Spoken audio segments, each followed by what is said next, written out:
Nvidia right now is down 2%, Jenny, and we were just very briefly at 120 yesterday before getting rejected. So it's just not looking good. It's not. And unfortunately, this downbeat mood, I think, right now is outweighing any degree of confidence that was tried to be instilled from its GTC conference this week. I mean, the GTC event, I think, did bring a flurry of announcements. I forgot that was this week. I know. What a week that was. Yesterday was their first ever quantum day within GTC. I thought that was interesting. I thought that was interesting too, but the analysts, I mean, the sell side is just punishing the entire space on the back of what was disappointing commentary, and many are just saying, "Hey, you can come out." Wang even said that he basically apologized. Yeah, he said I was wrong. Right, and that he was wrong about his timeline of like 15, 20 years. But I still think this reveals. Now the industry is in such early stages, it wasn't even on his radar in the first place to basically be like, hey, I made a mistake, I messed up, saying some of these comments. I think the stocks within that world then, I mean, you see it, they fell substantially, but all things considered, I think that is not a space that you're able to see enough upside from right now. It's not enough to drive the shares. More like Jensen wrong. Get it? Yeah, I get it. That is so absurd. I had to do it. He was pretty wrong, though. I don't think he was wrong. I think, I'll be honest, if I'm going to put my skeptic hat on here, I don't know, maybe what KG wants to join in. I'm not sure that Jensen Huang is wrong about quantum. I think maybe the market's been getting punished and maybe talking his own book a little bit. I know it's not directly his own book. It's in theory a competitor, but the flows from AI were pretty closely connected to all that bubbly stuff. So I don't know. When I hear people like talking up like the quantum stuff, it's just there's still a scientific block in my mind in terms of like how applicable it is. You want to talk KG on the chart, or you want to talk about Jensen's comments? I can do both. Look, Jensen is doing exactly what he's supposed to do, is trying to sell the industry, sell his business. Exactly. Thank you. Quantum, there's definitely some applications for quantum. It's just very expensive, and they have to figure out the super unwieldy. But okay, and then we'll go to the chart. AI 3 years ago, a lot of people said it was going to take 5 years, 10 years for it to be where it's at right now. So technology does exponentially improve over time here. But the chart has been flagging out when you're looking at Nvidia here. For good reason, investors have come to link Nvidia with explosive stock gains. As the artificial intelligence, AI boom drove growth for the AI giant, driving revenue to record heights, investors were able to make mind-blowing profits thanks to the share's more than 2,000% increase over the previous 5 years. However, this does not imply that Nvidia's stock price has increased steadily.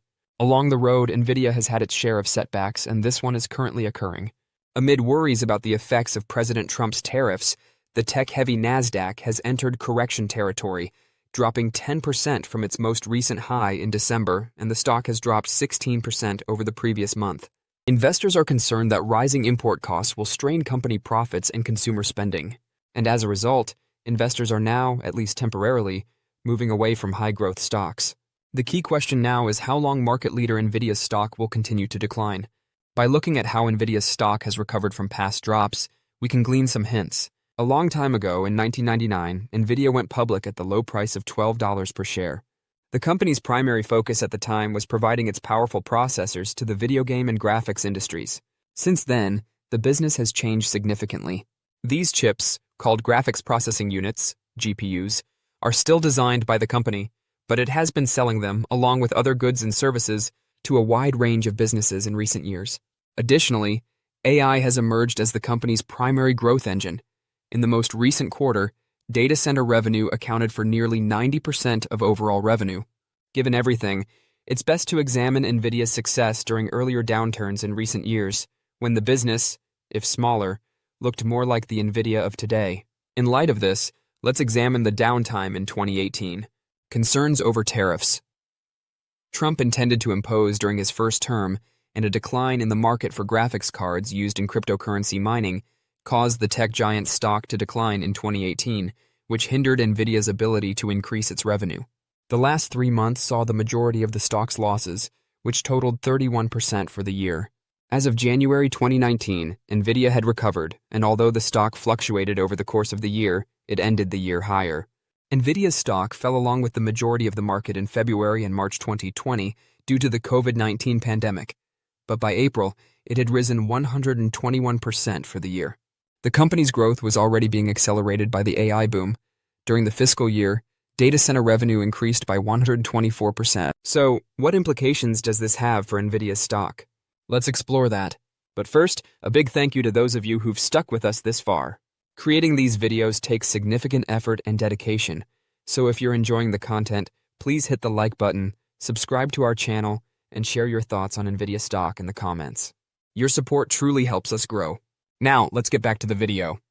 Well, Nvidia GTC failing to revive the beaten down tech trade, which is seeing its worst start to the year in the past 2 years. With recession risks growing and the Fed planning for just 2 rate cuts through the rest of the year, how should investors navigate the tech trade? Joining us now with more on this, we've got Sylvia Jablonski, Defiance ETF's CEO and CIO. Great to speak with you here this morning, Sylvia. So just take us into your best assessment of the land right now, because you do have this pullback that we've seen in tech. Some of those names, of course, have been the major outliers in terms of the market leadership for the past 2 years, with the 20% gains in compound that we've seen essentially. And so now that we've seen this pullback, what is the best estimation as to how traders should be reallocating some of their positions? Good morning. Well, yeah, I mean, we've certainly seen the pullback in the Mag 7, and I just kind of heard the last conversation there about nobody's pounding the table on Nvidia, and I mean, I will pound the table on AI and quantum computing, right? That next generation of technology, and then through that, I have to pound the table on Nvidia. I really think that you're talking about these transformational shifts that are going to change the way we live, work, play, interact with data, benefit health systems and things like this. And these stocks that are beaten down are going to be, the key players in those trends. And so what I would say is, right now, when the market is like this, investors get spooked. And what they do is they allocate to XMAG. They look at, the other 493 stocks. They look at ETFs that, kind of like take out the Mag 7, or they just allocate to the single names that are outside of the Mag 7. Or they go to the sidelines, right? But I think, if you look back at 2022, if you look back at COVID, it's, of course, the generals always fall first. But then, if you buy them on the dip, they're also the ones that tend to recover first and give that performance back pretty quickly. So I think if you're in it for the long term, there's some good dip buying here. So Sylvia, maybe pulling away from the stock performance for a second and just some of the details that we heard on the technology front, the product side at GTC. What were your kind of takeaways as you look through, really 3 very busy days for the development of AI, quantum computing, and so many things that are really going to shape tech over the next couple of decades? Right. So what I took away from it is that there is so much enthusiasm for the continued growth of AI and for the kind of commencement of growth for quantum. You had that ChatGPT moment, which I think propelled AI forward, and you had a lot of market spirits just driving a lot of these stocks up before anything really happened. And then, of course, it kind of falls back. A lot of people call it a bubble. I think what has happened since is that there's now this reset, and now there's more information about how these things work, right? Like now we have ChatGPT, we have Grok, we have these different tools, and, we're seeing the benefit of them, and corporations are seeing the benefit of them. So I think what was exciting is that you can kind of start to see how AI is going to replace a whole lot of costly types of processes over time and benefit the revenues of, the greatest companies in America and their future earnings potential, and then GDP. And then with quantum computing, there's kind of been this uncertainty around where are we with this? And when you hear from companies like D-Wave who are doing it now,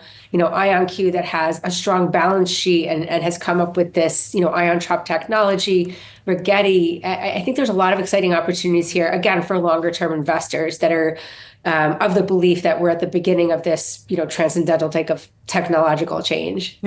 Together with the NASDAQ, Nvidia struggled in 2022 as investors looked for equities less susceptible to changes in the economy, and growth businesses were burdened by rising interest rates and inflation. That year, the tech behemoth underperformed the NASDAQ and lost 50% of its value. However, Nvidia began its explosive ascent in 2023, and it increased by more than 800% by the end of last year. This occurred while profits soared, with quarterly revenue and net income both rising to all-time highs in the triple digits. The AI boom had accelerated, and Nvidia was reaping the rewards. It is evident from this performance history that Nvidia has typically bounced back from setbacks quite swiftly. The business goes on to more than make up for a poor year, like 2022. This indicates that Nvidia has not experienced prolonged periods of decline in the past, and when it has, investors have benefited in the long run. Does this imply that the current drops in Nvidia's stock will be temporary? History indicates that might be the case, but it's crucial to keep in mind that, although history has a tendency to repeat itself, this isn't always the case. Nvidia and other growing companies might not be prepared to recover very soon if pressure or broader economic worries persist. Fortunately, Nvidia's long-term growth prospects are still bright. The AI market is expected to grow rapidly. IT companies are still spending billions of dollars on Nvidia's goods and services, and Nvidia's emphasis on innovation should guarantee its top spot. Therefore, Nvidia still has what it takes to succeed in the long run, both in terms of earnings and stock performance, even if its stock struggles for longer than we would want. To stay informed about the latest developments from Nvidia and the ever-changing stock market, consider subscribing to our investing tutorial channel.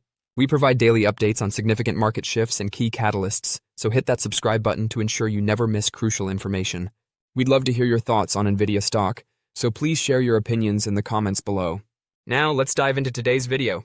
Chart has been flagging out when you're looking at Nvidia here, and the chart, I mean, the flag has actually been doing a lot of lifting here. Even when we saw that fade to the downside, we actually did see some buyers kind of stepping in at around 105 here. It's been pretty much pulling back, let's say the latter end of last year, but mainly the start of this year, basically January 6th here.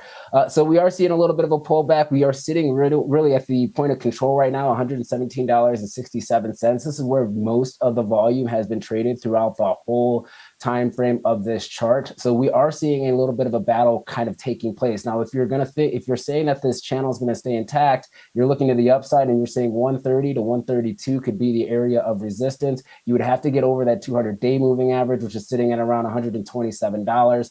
And the 20-day, 50-day moving average did actually cross. That is a death cross. You don't want to really see that. Last time it did that, dropped around 25-30% to the downside here. RSI still making lower lows as well as lower highs. MACD is in a bullish formation, at least for the cross for the exponential moving average is still below the zero line. That kind of just gives you a sense that, hey, maybe a little bit of a short-term bounce, which it may have already had, hitting that 120. But the primary trend is still to the downside. Any further breakdown, $98 is your first area, a major support here. Next one, $90. Trend obviously is to the downside here. Don't like seeing that death cross on this chart here, Oliver, but you got to trade this channel because that one has been really reliable over the last 2 months, 3 months here. Okay. It doesn't seem particularly encouraging, gotta say.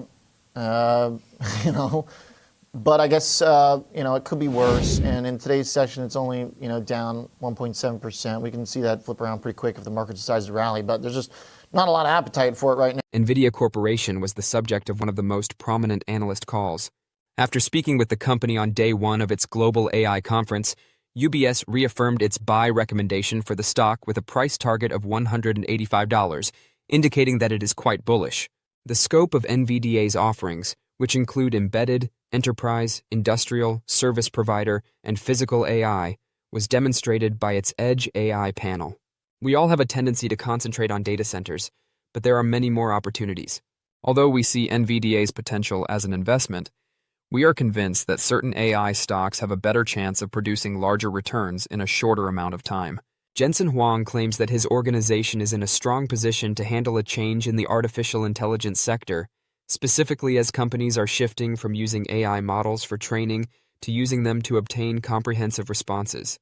Additionally, Huang defended his company's dominance in selling customers expensive AI chips, a practice that was recently called into question after China's DeepSeek produced a comparable chatbot using comparatively fewer chips. The chipmaker's stock dropped more than 3% in spite of Huang's comforting statements, indicating that investors weren't totally convinced by Huang's presentation. Huang referred to the conference as the Super Bowl of AI and said that, with regards to DeepSeek, practically everyone made a mistake. Because of agentic AI's reasoning, we require a lot more compute than we anticipated at this time last year, by a factor of 100. Meanwhile, as companies and nations vie to take the lead in the AI arms race, new AI models and tools are being introduced in the tech sector. The tech behemoth Tencent has revealed a set of new AI tools that can turn text and photos into three-dimensional representations. The action demonstrates China's increasing influence in the generative AI space. Likewise, 2 new AI models have been made publicly available to individual users ahead of time by Baidu. Ernie X1 is a deep learning reasoning model, whereas Ernie 4.5 is a native multimodal foundation model. In an effort to integrate these models into its broader ecosystem, the corporation wants to boost user engagement across all of its platforms.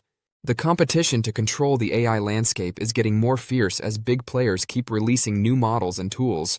It will be interesting to observe who takes the lead in the AI arms race and how these technologies affect society and business. Don't forget to share your thoughts and experiences in the comments below.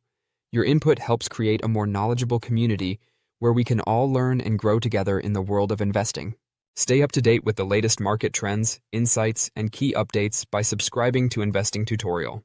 We're here to help you make smarter investment decisions and stay ahead of the curve. What I can do with ChatGPT right now from a consumer perspective, and companies probably know what they can do with generative AI from a data set perspective. I have no idea what I'm going to do with quantum, what use it would have in my daily life, what use it would have for some of these companies. They're probably having a lot of different discussions with their own, KPMGs of the world or Accentures as they're having all these consulting meetings and trying to figure that out. But how fast can this realistically scale?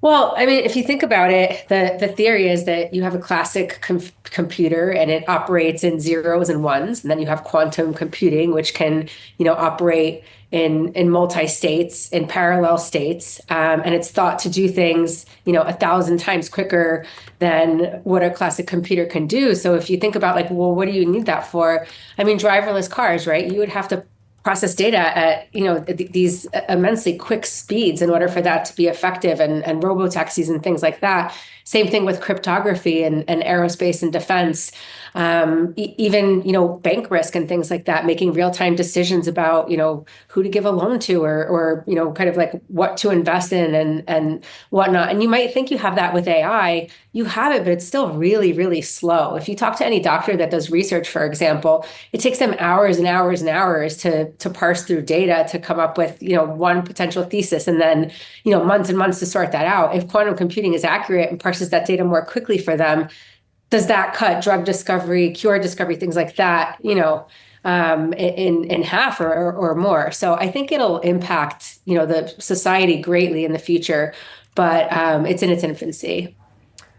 Sylvia, before we let you go, I want to ask a little more broadly about what you're seeing in terms of investor behavior, in terms of flows, what the market feels like to you guys based on, what you're seeing on the ETF side and where demand is really cropping up. Because, with this kind of market action, it's always been interesting to see how relentless, various ways you cut it up, that sort of retail, that buy the dip mentality has stuck around, even with, some of these majors really coming off in terms of price.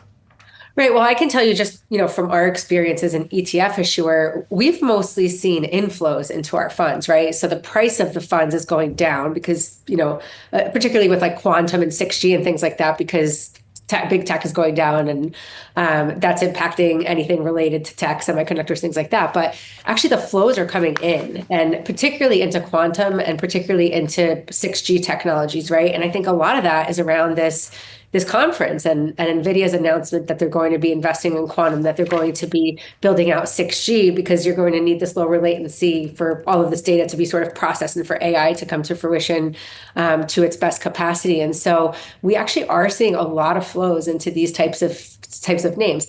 That being said, on the other side, we're seeing large institutions that had a heavy overweight to the tech names. We haven't seen them selling, but we've seen them allocating to XMAG. So they're actually taking on more market exposure because there is this dip and opportunity to buy it, but they're, looking XMAG right now. So we're definitely seeing that on the institutional side. Nvidia has emerged as one of the world's most significant chip businesses in a relatively short period of time. From $27 billion in the company's fiscal year 2023 to $130.5 billion in its fiscal year 2025, revenues have increased dramatically. Additionally, since January 2023, share prices have increased by more than 680%. Despite not being as well known as other big tech companies, Nvidia is at the forefront of the global AI movement because to its potent chips, such as the Blackwell Ultra, which the company unveiled on Monday at its annual GTC event. Nvidia's comparatively modest research and development department is where many of the technology that underpin those chips, the ones that power gaming PCs worldwide, and the software that runs both were first developed.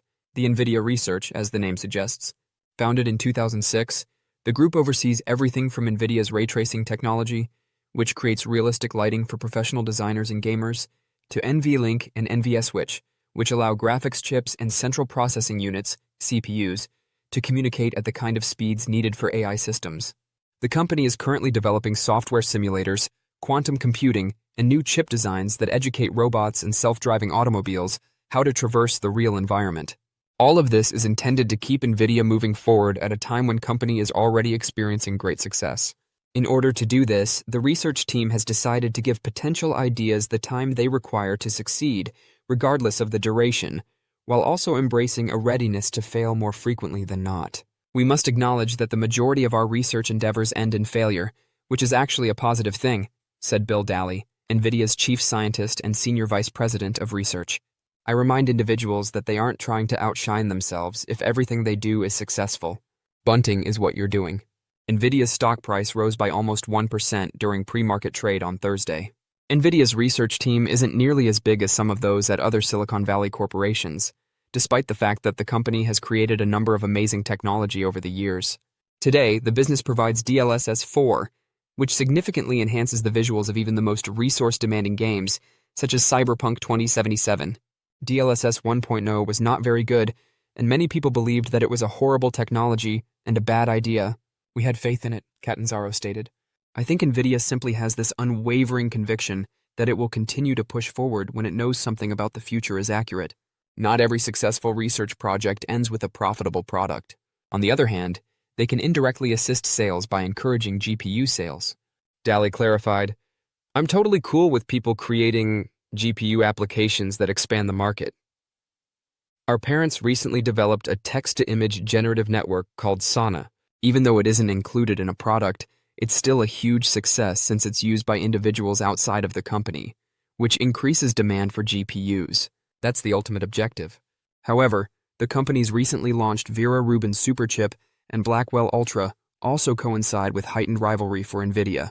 In an effort to compete with NVIDIA, AMD is releasing its own AI chips, while its clients are creating or implementing their own specialized AI processors.